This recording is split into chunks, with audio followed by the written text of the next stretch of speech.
Hi. So, to continue with the exploration,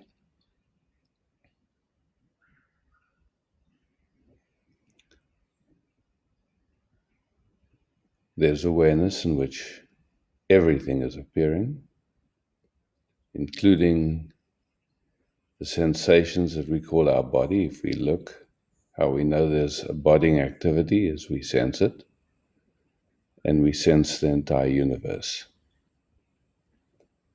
So, one way of speaking is awareness is our nature, our true nature. And then there's this expression of life, our human expression, which, if we look carefully, is not separate from totality, because this bodying activity doesn't exist without air, doesn't exist without everything. So there is no actual separation anywhere. But this expression carries all the information of our humanness, of our ancestry. And we know that that includes all the undigested information, traumas of our ancestry, and our current circumstance is, I'm sure, triggering for many of us in terms of a sense of that our existence is threatened. Now, at the biological level, at the level of the nervous system, something interesting happens when the perception is that our existence is threatened. Like if suddenly there was a lion or something, like our whole system responds to that by all the energy that normally supports our immune system and our brain function. It all goes to our arms and our legs. And at that moment, our reptilian brain takes over because it processes information much faster than the cortex. But also at a cellular level, when the cells, if you put in a petri dish cells where there's food, they'll go to the food. If you put where there's poison, they'll move away from the food, and they'll close down. And cells cannot be open and closed at the same time. So when our system feels or senses that our existence is threatened, we don't have access to our cortex. So everything is all just about surviving.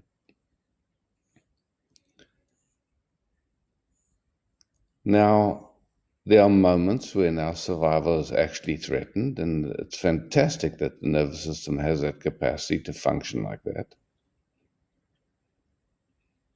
But like now, our immediate existence, this moment, is not threatened, but the sense that it is threatened is enough for our fight, flight, freeze to be activated. And so I spoke about shifting our attention as a means of having a different sense of the moment, of ourselves, of life. But the tricky part is that when our system feels, when there's a perception that our existence is threatened, that's not so easy. So there's a few things that can be helpful in my experience. So let's play a little. And so we're here now, and if we're in the waking state or even dream state, there's experiencing happening. Now that experiencing is going through conditioning and all the information from a few generations back. So we end up with some sense of ourselves and the moment and the universe that's highly filtered. So the question for me is, that filtering produces a sense of ourself, but it's automatic and unconscious. In other words, nobody's doing it. And it produces a sense of self that, I guess in spiritual circles we would say, is identified. So if you've been around spirituality, you've heard the word identification, I'm sure. So, and I hear a big misunderstanding around that. Like people speak, oh, I identified. But my sense of it is there's an automatic unconscious filter going on in which a sense of I arises, which then claims ownership. So our experience is happening. And I mean, it's interesting to see that we speak, I think, I breathe. But if you look, who's actually breathing? Breathing is happening, no doubt, but it's automatic. When we say, I think, and if you think you're thinking, just stop for 5 minutes. And you'll very quickly see that it's not you that thinks. Thinking happens. So experiencing is happening, and somehow it's taken personally. Now, what are the ramifications when experience gets taken personally? You could say blame, shame, guilt, a huge impulse or urge to want to change or fix our experience. And what's interesting to notice is that as soon as there's wanting to change or fix, it gives energy to that sense, that experiencing at that moment.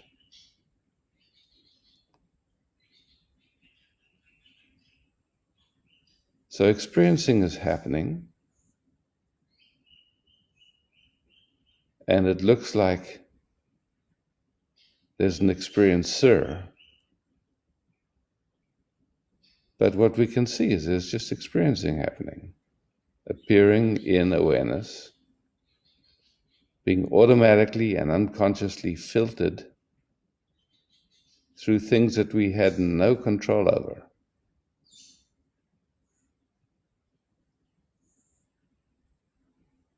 Including the taking personally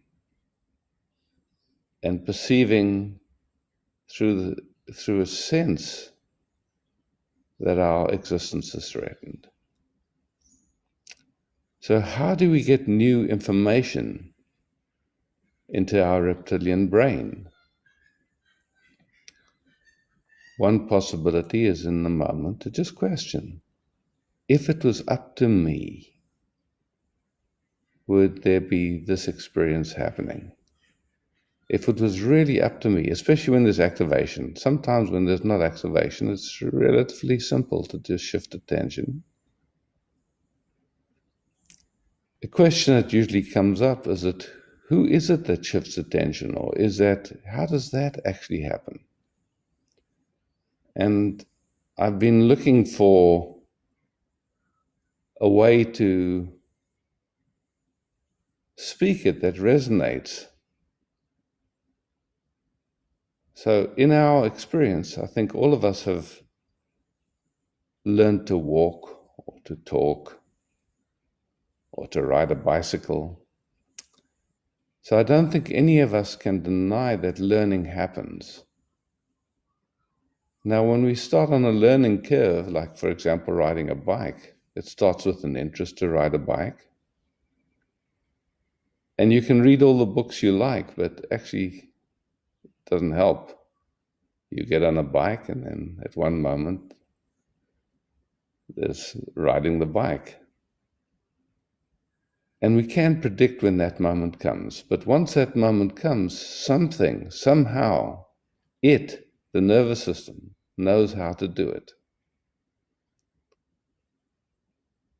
And there's a tendency to claim credit for it.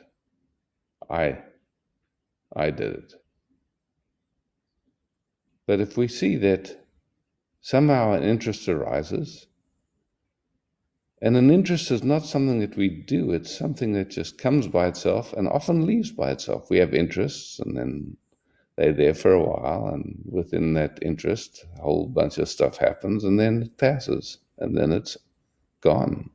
And we don't decide when it comes, and we don't decide when it goes. Anyway, I don't want to make these broadcasts too long. I'm going to keep them short, but I'll see how it goes.